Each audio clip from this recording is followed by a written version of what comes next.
Bonjour à tous, le but de la vidéo d'aujourd'hui est de vous montrer comment faire un timelapse à partir d'une série d'images avec uniquement des logiciels gratuits et sans filigrane que l'on trouve souvent sur les versions gratuites de certains logiciels vidéo. Pour faire le timelapse, il y a deux étapes. On va commencer avec le logiciel XNConvert qui permet de traiter et de convertir un lot d'images. L'intérêt, c'est qu'XNConvert va permettre d'effectuer ce traitement et cette conversion sur des formats d'images en entrée qui sont très variés. Et notamment, XNConvert permet de lire les images RAW des réflexes, ce qui n'est pas toujours possible. J'ai pu tester le format CR3 pour les Canon modernes, le format NEF pour les Nikon, le DNG aussi pour les smartphones, et évidemment, il supporte toutes les images plus classiques comme le JPEG, les PNG, donc a priori, il y a peu de chances d'être coincé à ce niveau-là. Et l'avantage de ça, c'est que du coup, il n'y a pas besoin de passer par une compression avant d'effectuer le traitement sur vos images, ce qui permet d'exploiter au maximum la qualité de vos photos, puis ensuite de les convertir pour qu'elles soient lues par le logiciel qui va créer la vidéo. Et justement, pour cette deuxième étape, j'ai deux options à vous proposer. La première, c'est directement avec Windows qui propose une option pour créer une vidéo à partir d'une série d'images. L'avantage, c'est que cette méthode, elle est très simple et il n'y a pas besoin d'installer de logiciel. Le problème, c'est que déjà, il n'y a pas beaucoup d'options et en plus, elle est soumise aux mises à jour de Windows qui des fois suppriment des trucs pratiques sans raison. Et autre petit point négatif, alors ça je vais vous demander à vous de me dire si j'ai raison ou pas, c'est que je sais pas si cette méthode elle existe sur d'autres versions que Windows 10 où je l'ai testé. Si vous avez Windows 7 voire même Windows XP, mettez-moi en commentaire si ça fonctionne ou pas. Et justement si ça fonctionne pas, je vous propose l'autre option qui va être d'utiliser le petit logiciel ici qui est le logiciel Image to Video.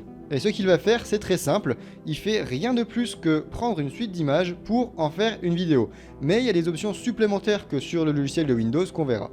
Alors il y a quand même deux défauts à ce logiciel. Déjà, il a un nombre limité de formats de sortie, et en plus ce sont des formats pas très répandus comme le .avi ou le .move, donc il faudra éventuellement refaire une conversion derrière.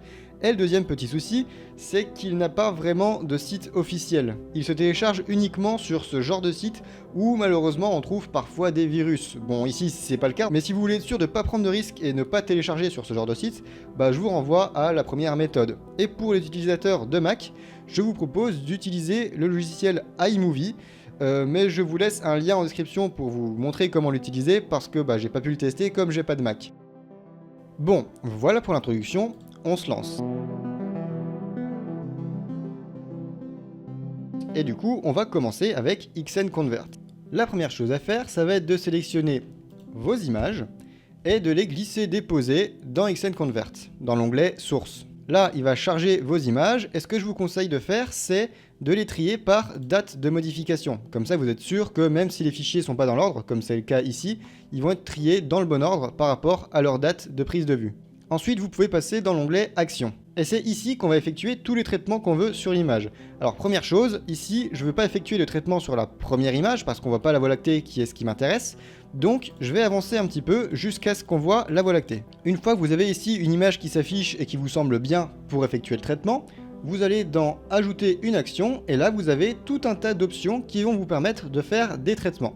Dans Images, vous avez des options qui vont vous permettre de rogner une image, d'effectuer une rotation. Dans Table, vous allez avoir des trucs pour jouer sur l'histogramme, la balance des blancs, le contraste ou la saturation. Et dans Filtre, vous aurez tout un tas de filtres, par exemple pour créer un flou ou pour enlever le bruit. Autant dire qu'il y a de quoi faire.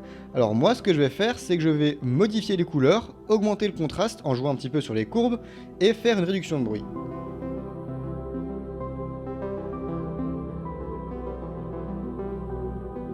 Et voilà, maintenant, la Voie lactée est quand même un peu plus visible, donc c'est mieux.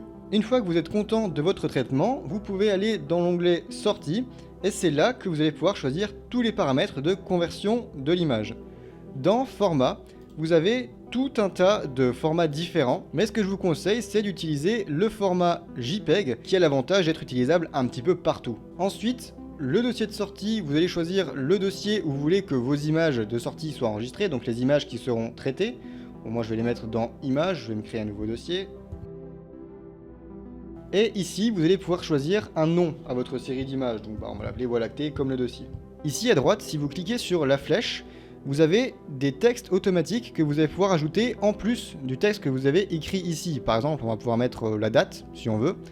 Et ce que je vous conseille de mettre au minimum, c'est une énumération qui va donner un chiffre différent à chacun de vos fichiers. Donc, ce sera lacté 1, 2, 3, etc. En faisant ça, vous garderez bien l'ordre des fichiers. Et une fois que tout ça est bien paramétré, vous pouvez cliquer sur Convertir et ça va lancer le traitement. Voilà, on a notre série d'images traitées qui se retrouve là où on l'a demandé. Et maintenant, on va vouloir la transformer en vidéo. Et on va commencer par la première méthode, la plus simple, celle directement avec Windows. Donc vous sélectionnez toutes vos images en faisant CTRL A, clic droit, et créer une nouvelle vidéo. Bon là, si vous avez beaucoup d'images, le temps de chargement va être un petit peu long. Une fois que vos images sont chargées, vous donnez un nom à la vidéo qui sera créée. Ensuite, ça va assez vite. Vous allez dans Project Library, vous cliquez sur la première image, vous faites CTRL A pour toutes les sélectionner, un glisser-déposer ici en bas dans la timeline, et vous cliquez dans la timeline, et encore une fois, CTRL A pour toutes les sélectionner. Et ce qu'on va faire, c'est qu'on va donner un temps à chacune de nos images. Donc on va cliquer sur Duration.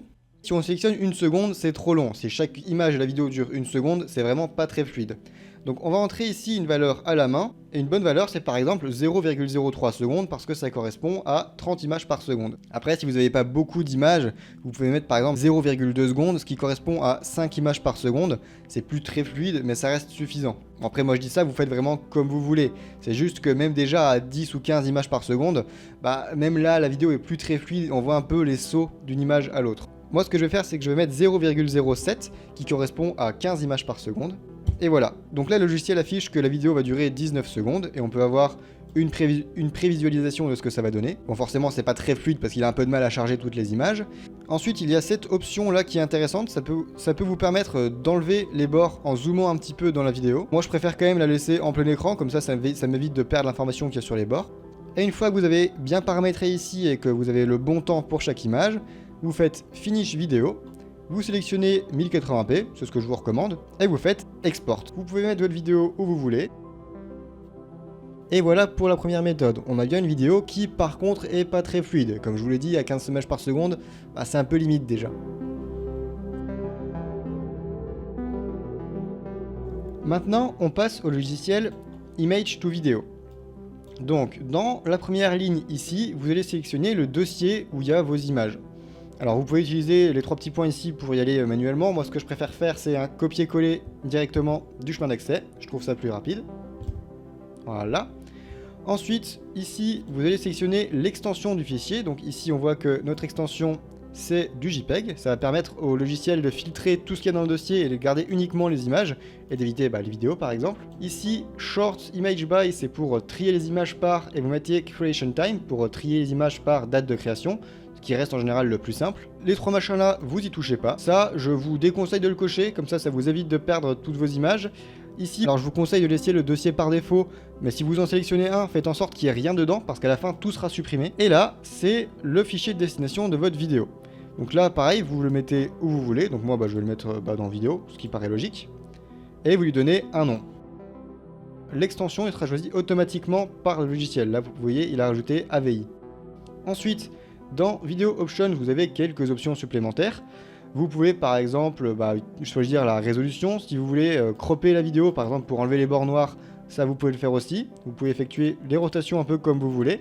Bon ça après je vous laisse choisir en fonction de la façon dont vous voulez afficher votre vidéo encore une fois. Le plus important c'est en bas, vous avez le codec. Alors le MPEG 4 c'est du AVI. Vous avez aussi le WMV et le MOV. Les autres fichiers je les connais pas. Donc par exemple si je clique sur WMV, on voit que ici le nom a changé, enfin l'extension a changé.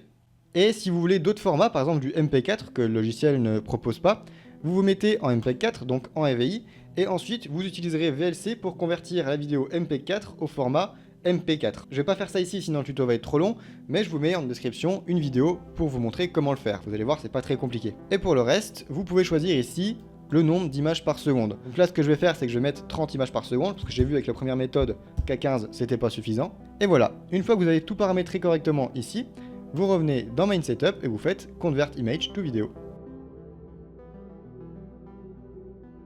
Et voilà, on a notre vidéo au format AVI et cette fois on voit que c'est quand même nettement plus fluide. Donc voilà, j'espère que cette petite vidéo vous aura été utile. Si c'est le cas, n'hésitez pas à la partager. Si vous avez d'autres méthodes pour créer des timelapses, n'hésitez pas à les mettre en commentaire, ça peut être utile pour tout le monde. et je vous laisse pour finir avec quelques timelapses que j'ai fait. Allez, salut et à la prochaine!